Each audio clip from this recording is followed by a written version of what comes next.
Assalamualaikum warahmatullahi wabarakatuh. Innal hamdalillah nahmaduhu wa nasta'inuhu wa nastahdihi wa nastaghfiruh wa natubu ilaihi wa natawakkalu alaihi wa na'udzu billahi min shururi anfusina wa min sayyiati a'malina. May yahdihillahu fahuwa muhtad wa may yudlil falan tajida lahu waliyyan murshida. Asyhadu an la ilaha illallah wahdahu la syarika lah wa anna sayyidana Muhammadan 'abduhu wa rasuluhu wa safiyyuhu min khalqihi wa habibuh. بلغ الرسالة وأدى الأمانة ونصح الأمة وكشف الغمة وجاهد في الله حق جهاده حتى أتاه اليقين.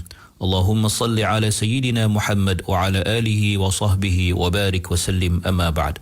Muslimin muslimat, sahabat pendengar IKIM yang dirahmati Allah, marilah sama-sama kita rafa'kan kesyukuran kehadrat Allah di atas segala nikmat yang Allah Ta'ala kurniakan kepada kita, terutamanya nikmat iman dan Islam. Dan marilah sama-sama kita bersyukur dengan membuktikan kesyukuran kita dengan mentaati segala perintah Allah, melaksanakan segala suruhannya dan menjauhi segala larangannya. Mudah-mudahan Allah Subhanahu wa taala sentiasa memberikan taufik dan hidayah kepada kita, mengampunkan segala dosa kesalahan kita dan menerima segala amal ibadah kita, dan menggolongkan kita dalam kalangan hamba-hambanya yang bertakwa. Muslimin muslimat yang dirahmati Allah, kita berada pada ayat yang ke-111 daripada surah Al-Maidah. Allah berfirman, A'udzu billahi minasy syaithanir rajim. Wa idh awhaytu ilal hawariyyin an aminu bi wa bi rasuli qalu amanna washhad bi annana muslimun. Yang bermaksud, dan ingatlah ketika aku ilhamkan kepada orang-orang Hawariyin, iaitu sahabat-sahabat karib Nabi Isa alaihissalam, berimanlah kamu kepadaku dan kepada Rasulku. Mereka menjawab, kami telah beriman, dan saksikanlah bahawa sesungguhnya kami orang-orang Islam, yakni yang menyerah diri kepada Allah Subhanahu wa taala. Muslimin muslimat dirahmati Allah, di dalam ayat ini Allah menceritakan lagi sebagai sambungan daripada ayat yang telah lalu tentang nikmat-nikmat yang Allah Taala kurniakan kepada Nabi Isa alaihi salam, iaitu Allah berfirman, wa idh awhaytu ilal hawariyyin an aminu bi wa bi rasuli qalu amanna washhad bi annana muslimun. Imam Ibn Katsir menyebutkan bahawa pada ayat ini Allah menceritakan juga salah satu daripada nikmat yang Allah Taala kurniakan kepada Nabi Isa AS, yang merupakan nikmat ketujuh, yang mana enamnya telah disebutkan dalam ayat sebelum ini, yang mana Allah Subhanahu wa taala jadikan bagi Nabi Isa AS itu adanya penolong-penolong dan penyokong-penyokongnya, iaitu dipanggil sebagai Al-Hawariyun. Adapun kalimah wa idh awhaytu, kalimah awhaytu itu jika diterjemahkan secara literal ia bermaksud wahyu, tetapi dalam konteks ini Allah tidak memberi wahyu kepada Al-Hawariyin, tetapi ia bermaksud al-ilham, memberi maksud ilham. Sama seperti mana Allah ketika Allah memberitahu tentang bagaimana Allah memberikan ilham kepada ibu Nabi Musa, wa awhayna ila ummi Musa, maka ia bukanlah bermaksud wahyu tetapi dari sudut istilah, tetapi bermaksud ilham. Seperti juga Allah memberi wahyu bermaksud ilham kepada lebah, wa awha rabbuka ila nahl. Maka setengah ulama salah mengatakan pada ayat ini wa idh awhaytu ilal hawariyyin, ialah Allah memberi mereka ilham, iaitu memberi ilham kepada al-hawariyin, lalu mereka melaksanakan ilham yang diberikan oleh Allah Subhanahu wa taala kepada mereka. Maka para ulama tafsir seperti Imam Ibn Katsir menyatakan bahawa maksud awhaytu dalam ayat ini ialah ilham. Sementara itu ada juga dalam kalangan ulama tafsir menyatakan bahawa maksud wa awhaytu ilal hawariyin di sini ialah bukan bermaksud aku ilhamkan kepada hawariyin, tetapi membawa maksud aku perintahkan mereka, amartuhum, aku perintahkan mereka dalam Injil dengan lidahmu wahai Isa, ataupun aku perintahkan mereka al-hawariyin ini dengan lidah-lidah rasul-rasul yang aku utuskan. Maka ia membawa maksud perintah. Dan Al-Imam Al-Alusi antara ulama tafsir yang bersetuju dengan pandangan yang kedua ini. Muslimin muslimat yang dirahmati Allah, siapakah Al-Hawariyun ataupun Al-Hawariyin? Mereka adalah jamak kepada hawari. Kalimah al-hawariyin jamak kepada hawari. Hawariyun ialah ansar, para sahabat, para penolong, para pendukung Nabi Isa AS yang sentiasa bersama-sama baginda, beriman dengan baginda dan membenarkan apa yang dibawa oleh baginda. Dan mereka merupakan golongan yang menolong, yang membantu, yang menyokong dakwah Nabi Isa AS. Kalimah hawari juga antara maksudnya ialah sahabat yang istimewa. Di antaranya Nabi SAW pernah bersabda kepada atau mengenai Az-Zubair ibn al-Awwam dengan kata Nabi, likulli nabiyyin hawari wa hawari Az-Zubair. Setiap nabi itu ada hawari, dan hawari bagi aku ialah Az-Zubair ibn al-Awwam. Maka Allah Subhanahu wa taala menamakan penolong-penolong Nabi Isa ini sebagai al-hawariyin. Bermaksud Allah Subhanahu wa taala mengiktiraf bahawa mereka adalah golongan yang mengikhlaskan hati mereka dan niat mereka dalam mendukung agama Allah Subhanahu wa taala dan menyucikan diri mereka daripada sifat munafik dan sifat penipu, dan mereka itu dilihat sebagai golongan yang suci dan telus umpama sesuatu yang putih bersih.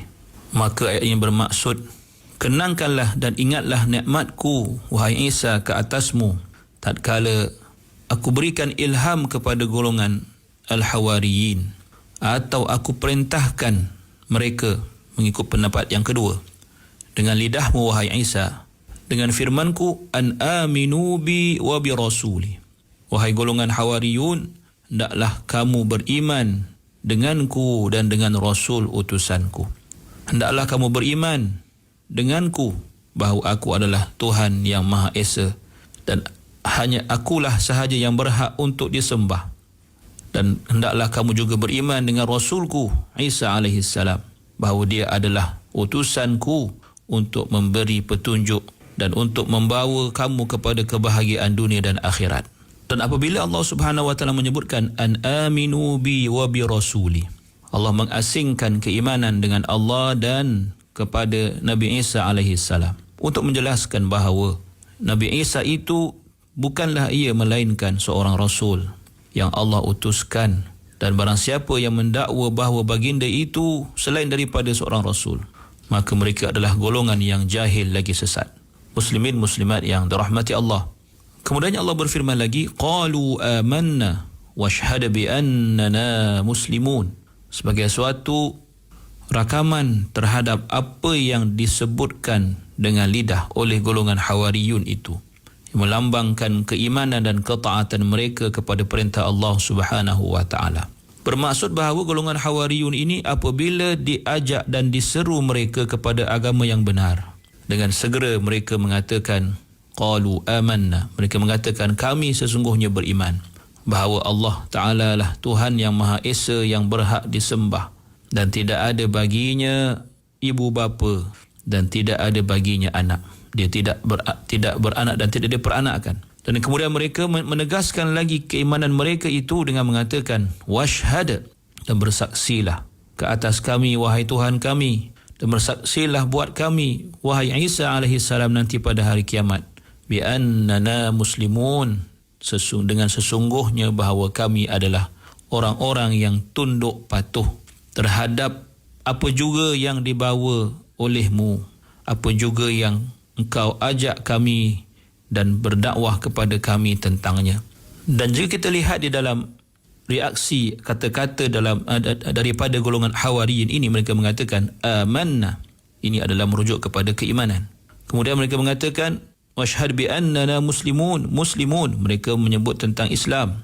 Bermaksud mereka menyebut tentang keimanan, kemudian tentang keislaman. Maka hikmahnya ialah untuk memperlihatkan bahawa keimanan itu menjadi suatu yang telah terpahat kukuh di dalam hati mereka. Seolah-olah mereka hendak mengatakan bahawa sesungguhnya iman itu telah tertanam dengan kuat dan kejap di dalam hati-hati kami. Dan hasil daripada iman yang mantap itu, kami adalah golongan yang tunduk dan patuh melalui amalan zahir kami, melalui perbuatan kami terhadap setiap yang diperintahkan oleh Allah kepada kami, dengan lidah Nabi Isa alaihi salam. Muslimin muslimat yang dirahmati Allah Subhanahu wa taala. Al-Imam Fakhruddin Ar-Razi menyebutkan dan mendatangkan persoalan. Beliau mengatakan bahawa sekiranya dikatakan pada awal ayat atau ayat sebelum ini, mana Allah mengatakan udhkur ni'mati 'alaika wa 'ala walidatik, kenangkanlah atau ingatlah tentang nikmatku ke atasmu dan ke atas ibumu, walidatik. Sedangkan selepas itu apa yang bahkan semua yang disebut oleh Allah Subhanahu wa taala dalam ayat ini dan ayat sebelumnya hanya tertentu kepada Nabi Isa alaihi salam, dan tidak ada satu pun sebutan mengenai nikmat kepada ibunya Sayyidatina Maryam. Maka apa jawapannya untuk memahami konteks ini? Maka Imam Fakhruddin Ar-Razi mengatakan bahawa setiap sesuatu yang berlaku kepada si anak berupa nikmat-nikmat yang hebat, berupa kemuliaan-kemuliaan yang hebat, maka ia adalah terhasil atau turut terhasil dan memberi kesan buat si ibu juga dan tidak terpisah. Kerana kedua-duanya iaitu Nabi Isa dan ibunya Maryam, mereka berdua itu adalah salah satu daripada tanda-tanda kebesaran Allah Subhanahu wa taala yang Allah Ta'ala jadikan kepada seluruh umat manusia, bukan sahaja pada zamannya tetapi juga bersambung sehingga hari kiamat, kerana kita umat Islam juga mengetahuinya kerana ia disebut di dalam Al-Quranul Karim. Muslimin muslimat yang dirahmati Allah, maka demikianlah ketujuh nikmat yang Allah Ta'ala kurniakan kepada Nabi Isa alaihi salam. Dan nikmat yang ketujuh ini iaitu apabila Allah Subhanahu wa taala menjadikan insan itu kata-katanya, dakwahnya, ajakannya diterima oleh manusia, dikasihi oleh manusia di dalam hatinya, di dalam hati mereka, maka ia juga adalah suatu nikmat yang besar daripada Allah Subhanahu wa taala.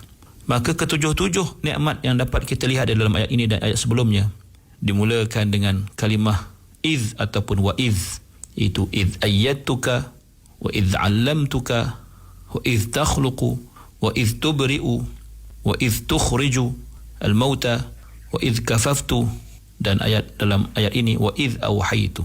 Maka ketujuh-tujuh nikmat ini yang Allah Ta'ala kurniakan kepada Nabi Isa alaihi salam sekaligus merupakan suatu kemuliaan buat ibunya Maryam, menjadi suatu saksi kepada kita bahawa Nabi Isa alaihi salam merupakan Rasul yang dipilih, yang terpilih oleh Allah Subhanahu wa taala untuk diutuskan kepada manusia, khasnya Bani Israel, khasnya kepada golongan An-Nasara.